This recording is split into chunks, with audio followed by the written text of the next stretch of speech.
दिवा चौकाचे नामांतर छत्रपती शिवाजी महाराज चौक असे करावे अशी मागणी मनसेचे विभाग प्रमुख प्रकाश पाटील यांनी केली असून येत्या 10 ऑगस्टला दिवावासियांच्या साक्षीने या चौकाचे नामकरण छत्रपती शिवाजी महाराज चौक असे करणार असल्याची घोषणा मनसेचे विभाग प्रमुख प्रकाश पाटील यांनी केली आहे। दिवा शहरातील प्रमुख ठिकाण असणाऱ्या दिवा चौकाचे नामकरण छत्रपती शिवाजी महाराज चौक असे करण्यात यावे अशी मागणी दिवा शहरातील तमाम शिवप्रेमी जनतेकडून वारंवार करण्यात येत आहे। मात्र पालिका प्रशासनाकडून चौकाच्या नामकरणास दिरंगाई होत असल्याचा आरोप करत मनसेचे प्रकाश पाटील यांनी बुधवारी दिवा चौक येथे भगवा झेंडा स्थापित करून येत्या 10 ऑगस्टला दिवा चौकाचं नामकरण दिवावासियांच्या साक्षीने छत्रपती शिवाजी महाराज चौक असे करणार असल्याची घोषणा पाटील यांनी केली आहे। यावेळी दिवा शहरातील सर्व शिवप्रेमी जनतेने तसेच सर्व सामाजिक संस्थांनी एकत्र यावे असे आवाहनही प्रकाश पाटील यांनी केले आहे।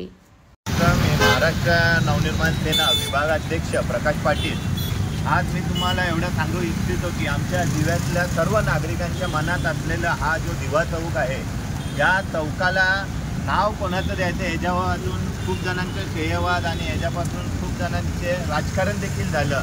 काही जणांनी या चौकामधल्या छत्रपती शिवाजी महाराजांच्या पुतळ्याचे पैसे खाऊन लोकांना मोफत छत्र्या, मोफत वह्या वाटण्याचा देखील त्यांचा प्रयत्न चालू आहे। पण आज आम्ही महाराष्ट्र नवनिर्माण सेनेतर्फे हा छत्रपती शिवाजी महाराजांचा भगवा झेंडा आज या चौकामध्ये लावून येणाऱ्या 10 ऑगस्टला या चौकाचं नामकरण करणार आहे। त्यासाठी आम्ही दिव्यातील सर्व छत्रपती शिवाजी महाराज उत्सव मंडळ, त्यानंतर गणपती उत्सव मंडळ, त्यानंतर डॉक्टर बाबासाहेब आंबेडकर जयंती उत्सव मंडळ आणि छत्रपती संभाजी महाराज जयंती उत्सव मंडळ या सर्व मंडळांना आम्ही भेटून, तसेच संत रोहिदास मित्रमंडळवारी काही आहेत, सर्वांना आम्ही भेटून या चौकाचे नामकरण करण्यासाठी येत्या 10 ऑगस्टची त्यांना निमंत्रण पत्रिका तर देणारच आहे। पण मी आज तुमच्या प्रसारमाध्यमातून दिव्यातील सर्व नागरिकांना सांगेन, येत्या 10 ऑगस्टला दुपारी 12 वाजता या चौकामध्ये तुम्ही सर्वांनी सामील व्हा। या चौकाला आपल्याला नामकरण द्यायचं आहे, कारण आपलं अस्तित्व असलेला हा दिवा चौक, या चौकामध्ये आपलं कोणीही पाहुणा आला तरी आपल्याला सांगावं लागतं कुठे येईल तर वाईन शॉपच्या समोर आहे। तर आता ह्याच्या आधी वाईन शॉपच्या समोर आहे न सांगता जिथे या चौकाचं जो महाराजांचं नाव देण्यात येईल त्यात आपण ॲड्रेसमध्ये सांगायचं की आम्ही महाराजांच्या या चौकामध्ये उभे आहोत, तिथे तुम्ही सर्वांनी या।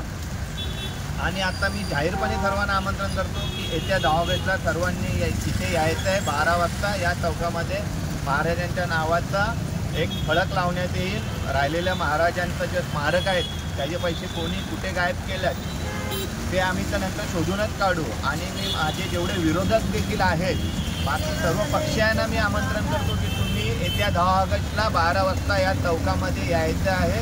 आपण सर्व दिवेकर एकजुटीने या चौकाचं नामकरण करू, ही सर्व दिवेकरांची इच्छा आहे आणि माझी देखील तीच इच्छा आहे। दादा, नेमका जो करोडोची निधी होती ती निधी पास झालेली आहे, पण आता तरी देखील सुद्धा या कामाची सुरुवात का होत नाही? ही निधी माननीय उपमुख्यमंत्री 2023 साली मुख्यमंत्री असताना त्यांनी घोषणा केली होती का या चौकामध्ये अश्वरूढ पुतळा बनवणार, पण तो अश्वरूढ पुतळ्याच्या जागी यांनी इथे चिमणी पाखरं आणून लावलेले आहेत। त्या पुतळ्याचे पैसे गेले कुठे या प्रश्नाचं उत्तर आज हा झेंडा आम्ही भगवा जो झेंडा घेतलेला आहे तो नुकताच भगवा झेंडा नसून या चौकापासून ह्याच्या पुढे दिव्यावर होणारे प्रत्येक अन्याय या संघर्ष म्हणून हा झेंडा इथे लावणार आहे। या झेंड्यालाच आम्ही वंदन करून, या चौकाला वंदन करून याच्या पुढे दिव्यामध्ये जेवढे आंदोलन होतील ते इथूनच होणार।